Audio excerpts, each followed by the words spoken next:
ಬೆಂಗಳೂರಿಂದ ಬಂದಿದ್ದಾಳೆ ಅಂತ ಗೊತ್ತಾಯ್ತು. ಅದಕ್ಕೆ ಕಣ್ ಮಾತಾಡ್ಸ್ಕೊಂಡು ಹಾಪ ಅಂದಳಿ ಬಂದದ್ದು. ಹೌದಾ? ಹಾಂ ಹಾಂ ಹೌದು, ಮೊನ್ನೆ ಆದಿತ್ಯವಾರ ಬಂದಿದ್ದಾಳೆ ಕಣಿ. ಅಕ್ಕಣಿ ಅಜ್ಜಿ ಹುಷಾರಿದ್ರಿ? ಹಾಂ ನಾ ಹುಷಾರಿದ್ದೆ ಮಗ. ಏನು ಮದುವೆ ಮೇಲೆ ಊರ ಬದಿ ಪತ್ತಿಯೇ ಇಲ್ಲೇ? ಅದು ಎಂತ ಅಂದ್ರೆ ಅಕ್ಕಣಿ ಅಜ್ಜಿ, ನಮ್ಮ ಗಂಡ ಮನೆ ಬದಿಗೆಲ್ಲ ಈ ಬಸ್ಸಂಗೆಲ್ಲ ಹಾಪೋ ಪದ್ಧತಿ ಇಲ್ಲ ಕಣಿ. ಅವ್ರದ್ದೇನಿದ್ರು ಪ್ರೈವೇಟ್ ಜೆಟ್ಟೆ. ಆ ಪ್ರೈವೇಟ್ ಜೆಟ್ಟನ್ನು ಇಲ್ಲೆಲ್ಲ ನಿಲ್ಸೋ ಜಾಗ ಇರಲ್ಲ. ನಮ್ಮ ಗದ್ದೆಯನ್ನು ನಿಲ್ಸೋಕ್ಕೆ ಪರ್ಮಿಷನ್ ಬೇಕಿದ್ದಿತ್ತಾ, ಹಂಗೆ ಇಷ್ಟು ದಿನ ಆಯ್ತು ಕಣಿ. ಜೆಟ್ ಅಂದ್ರೆ ಅಂತ ಮಗ? ಅಕ್ಕಣಿಜ್ಜಿ ಜೆಟ್ ಅಂದರೆ ವಿಮಾನ ಕಣಂಗೆ. ಈ ವಿಮಾನ ಬತ್ತಲ್ಲ ಅದೇ ಒಬ್ರೊಬ್ರ ಕೆಲ ಇರುತ್ತಲ್ಲೇ, ಅದಕ್ಕೆ ಪ್ರೈವೇಟ್ ಜೆಟ್ ಅಂತಾರೆ ಕಣಿ. ಅದರಂಗೆ ಬಂದದ್ದು ನನ್ನ ಮಗಳು ಮೊನ್ನೆ ಆದಿತ್ಯವಾರ. ಹೌದಾ? ಎಂತ ಮಗ ಕುತ್ತಿಗೆ ಹೆಂಗೆ ಕರಿಮಣಿ ಎಲ್ಲ ಎಂತ ಇಲ್ಲ, ಹೆಂಗೆ ಬಳಿ ಎಲ್ಲ ಎಂತ ಇಲ್ಲ, ಬರೀ ಒಂದು ಚೈನ್ ಹಾಕೊಂಡಿದೆ. ಎಂತ ಗೊತ್ತಾ ಅಕ್ಕಣಿಜ್ಜಿ, ಈಗ ಈ ಕಳ್ಳರ ಕಾಕರ ಕಾಟ ಹೆಚ್ಚಲ್ದೆ, ಹಾಗಾಗಿ ನಾವು ಚಿನ್ನ ಬಣ್ಣ ಎಲ್ಲ ಬ್ಯಾಂಕಂಗೆ ಬೆಚ್ಚುದು ಕಣಿ, ಮನೆಗೆಲ್ಲ ಬೆಚ್ಚುದಿಲ್ಲ. ಅದು ಒಬ್ರೊಬ್ರಿಗೆ ಸುಮಾರು ಇತ್ತಲ್ದೆ, ಹಾಗಾಗಿ ಹೆದರಿಕೆ ಆಗ್ತದೆ ನಮ್ಗೊಬ್ರೊಬ್ರಿಗೆ. ಅದಕ್ಕೆ ಎಲ್ಲ ತಗೊಂಡೋಗಿ ಬ್ಯಾಂಕಂಗೆ ಬೆಚ್ಚಿತ್ತು ನಾವು. ಹೌದೌದು ಅಕ್ಕಣಿಜ್ಜಿ, ಇವ್ರ ಗಂಡ ಮನೆ ಬದಿಯಲ್ಲಿ ಸುಮಾರು ಶ್ರೀಮಂತ ಅಲ್ದೆ, ಚಿನ್ನ ಬಣ್ಣ ಎಲ್ಲ ಸ್ವಲ್ಪ ಇಲ್ಲ, ಹಾಗಾಗಿ ಅದನ್ನೆಲ್ಲ ಮನೆಗೆ ಬೆಚ್ಚೋದು ಬೇಡ ಅಂತೇಳಿ ಎಲ್ಲ ತಗೊಂಡು ಬ್ಯಾಂಕಂಗೆ ಬೆಚ್ಚಿರ್ಕಣಿ. ಅಲ್ಲ ಏನು ಎಲ್ಲ ತಗೊಂಡೆ ಬೆಚ್ಚದು? ಹೌದು, ಕೈಗೊಂದು 2 ಬಳಿ ಒಂದು ಕರಿಮಣಿ ಬೆಚ್ಚು ಕೈಲೇ ನಿಂಗೆ? ಅಲ್ಲ ಕಣಿಜ್ಜಿ, ಆ ಕರಿಮಣಿ ಮತ್ತು ಬಳಿ ಹಂಗೆ ಸುಮಾರು ಚಿನ್ನ ಇದ್ದಿತ್ತಾ, ಹಾಗಾಗಿ ನನ್ನ ಗಂಡ ಮನೆ ಬದಿಯರು ಹೇಳಿದ್ರೆ ಅದನ್ನೇ ಬೆಚ್ಚುವ ಬ್ಯಾಂಕಂಗೆ, ಮತ್ತು ತಗೊಂಡ ಸುಮಾರು ಚಿನ್ನ ಅಂತಂದೇಳಿ. ಹೌದಾ? ಒಂದು ಸಣ್ಣದಾರು ಮಾಡಿಸಿ ಹಾಯ್ಕಣ್ಕಿದಿತ್ತು ಮಗ ಕುತ್ತಿಗೆ, ಕಣ್ಕುತ್ತಿಗೆ ಬೋಳಿತ್ತು.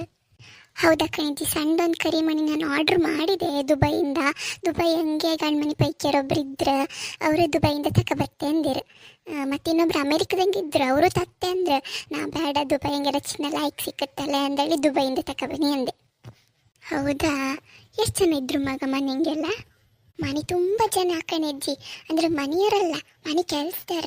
ಕೈಗೊಂದು ಕಾಲಿಗೊಂದು ಆಳೆ, ಅಡುಗೆ ಮಾಡೋಕ್ಕಿಬ್ರು, ನೆಲ ಒರೆಸೋಕ್ಕಿಬ್ರು, ಕಸ ಗುಡ್ಸೋಕ್ಕಿಬ್ರು, ಎಲ್ಲ ಜನವೇ ಜನ.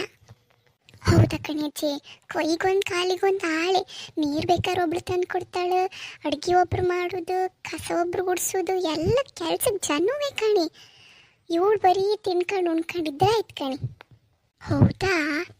ಹೌದೇ, ನಾನು ಆ ಸಲ ಹೋಗಿದ್ದೀನಲ್ಲೇ, ಅಷ್ಟೊತ್ತಿಗೆ ಕೆಂಪದಂಗೆ ತರಕಾರಿ ಬಂದಿದ್ದೆ. ನಾನಿದೆಯಂತಪ್ಪ, ಇದೆಯಷ್ಟು ಜನರೇ ಊಟ ಮಾಡ್ತಾರೆ ಅನ್ಕೊಂಬತ್ತಿಗೆ ಪೂರ ಇವ್ರ ಮನೆಗೆ ಅಂಬ್ರ.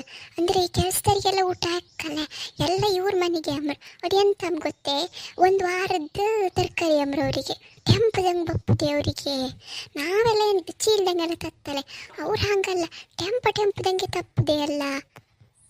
ಮತ್ತು ಅಡುಗೆ ಹಂಗಾರು ಬಗೆ ಎಷ್ಟೇ, ತಾಳು 2 ಬಗೆ, ಅನ್ನ ಸಾರು 2 ಬಗೆ, ತಾಳು ಹುಳಿ ಪಾಯಸ, ಸ್ವೀಟ್ ಅಂತೂ ಇರ್ಕೆ ಕಣಿ ಅಂತಾರು 2 ಬಗೆ. ಮತ್ತು ಎಂತೆಲ್ಲ ಪಲಾವು ಪೂರಿ ತಿಂದು ಬಿಡುವಷ್ಟಿತ್ತು ಕಣಿ. ಈ ಮದಿ ಮನೆಗೆಲ್ಲ ಊಟ ಇರುತ್ತಲ್ಲ, ದಿನ ಹಾಗೆ ಅಂಬ್ರು. ನಾನು ಅನ್ಕಂಡೆ ನಾ ಅದಕ್ಕಷ್ಟು ಲೈಕ್ ಮಾಡಿದ್ದೇನೋ ಅಂತ. ನಾ ಮತ್ತೆ ಇವಳ ಹತ್ರ ಎಂತ ಮಗ ದಿನ ಹೀಗೆ ಇವಳಂದಳು. ಹೌದಮ್ಮ, ದಿನ ಇಷ್ಟೇ ಅಡುಗೆ ಮಾಡ್ತಾರಂದಳಿ. ಮತ್ತು ಮನೆ ಅಕ್ಕಣಿಜ್ಜಿ, ಅಂಥ ಮನೆ ನಾನು ಈ ಜೀವಮಾನದಂಗೆ ಕಾಣಲೆ ಕಣಿ. ಅದು ಮನೆ ಯಾರು ಎಂಥದೇ, ಮನೆಯ ಅರಮನೆಯ ಗೊತ್ತಾಗ್ಲೆ ಕಣಿ. ನಮ್ಮ ಮನೆ ದೊಡ್ಡ ಮನೆ ಒಳ್ಳೆ, ಏನು ಎಷ್ಟು ಚಂದ ಮನೆ. ಈ ಊರಂಗೆ ಅಂಥ ಮನೆ ಯಾರ್ದಿಲ್ಲ ಕಣಿ. ಒಂದೊಂದು ರೂಮಾರು ಅದು ಎಷ್ಟೆಷ್ಟು ದೊಡ್ಡದು. ನಮಗೆ ಹಾಲ್ ಇತ್ತು ಕಣಿ, ಇಷ್ಟು ದೊಡ್ಡದು ಒಂದೊಂದು ರೂಮ್ ಕಣಿ ಅವ್ರದ್ದು. ಯಬ್ಬ ಎಂಥ ದೊಡ್ಡ ಮನೆ ಮಾರ್ರೆ. ಸಾಧಾರಣ ಕಾಲದಲ್ಲಿ 1 ದಿನದಂಗೆ ತಿರುಗಿ ಮುಗಿಸೋಕಾಗ್ತದೆ, ಅಷ್ಟು ದೊಡ್ಡ ಮನೆ. ಒಳ್ಳೆ ಅರಮನೆ, ಈ ಮೈಸೂರು ಅರಮನೆ ಎಲ್ಲ ಪಿಕ್ಚರ್ ಹಂಗೆ ತೋರಿಸ್ತಾಳೆ, ಹಾಗಿದ್ದು ಮನೆ ಕಾಣಿ. ಸಾಧಾರಣ ಥರ ಆ ಮನೇನ ತೊಳೆದು ಬೆಚ್ಕೊಂಬಕಾಗ್ತಲೆ, ಅದಕ್ಕೆ ಆ ಮನೆ ಕೆಲಸದಾರೆ. ಅಯ್ಯೋಯ್ಯೋ, ಏನು ದೊಡ್ಡ ಮನೆ, ಏನು ಅಲಂಕಾರ, ಅದಕ್ಕೆ ಕಂಡು ಒಳ್ಳೆ ಹಬ್ಬದ ಕಣಂಗೆ. ಹೌದಾ? ಹಾಂ ಅಕ್ಕ ಮಗ, ನಂಗೊಂದು ಫಂಕ್ಷನಿಗೆ ಹೋಗ್ತಿತ್ತು, ನಾ ಬರ್ತೇಕಾ? ಅಕ್ಕ ಕಣಜ್ಜಿ, ಇನ್ನೂ ಹೇಳೋಕ್ಕಿದ್ದಿತ್ತು ಸುಮಾರು. ನಿಮ್ಮ ಫಂಕ್ಷನಿಗೆ ಹೋಯ್ಕಲೆ ಅಕ್ಕ, ಇನ್ನೊಂದಿನ ಪುರ್ಸೊತ್ತು ಮಾಡ್ಕೊಬನ್ನಿ, ಎಲ್ಲ ಹೇಳ್ತೇಕ. ಹಾಂ ಅಕ್ಕ.